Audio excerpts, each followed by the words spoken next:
বর্তমানে রয়েছি Esplanade bus stand, যাব হচ্ছে মন্দারমণি। এই হচ্ছে আমাদের বাস।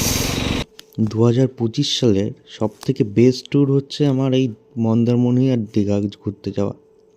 এর আগে আমি অনেকবারই দীঘা মন্দারমণি ঘুরতে গেছি, কিন্তু এটা হচ্ছে সব থেকে বেস্ট ট্যুর। মানে সারা রাত জেগে বাসে করে চালখোলা মোড়, সেখান থেকে সমুদ্র পাড় হোটেল। দেখো একদম ভোরবেলা, মানে এটা প্রথম একদম ভোরবেলা সমুদ্র পাড়ে চলে গেছিলাম। সেখানে গিয়ে ভিডিও শ্যুট করছিলাম। জাস্ট ওয়েদারটা অসাধারণ ওয়েদার ছিল। দীঘা জগন্নাথ মন্দির, মানে এত সুন্দর জায়গা, best.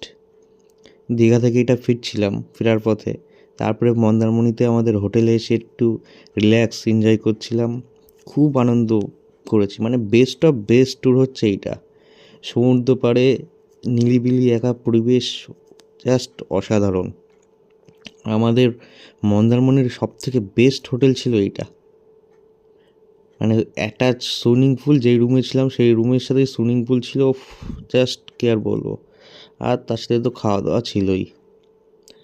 One of the best tour.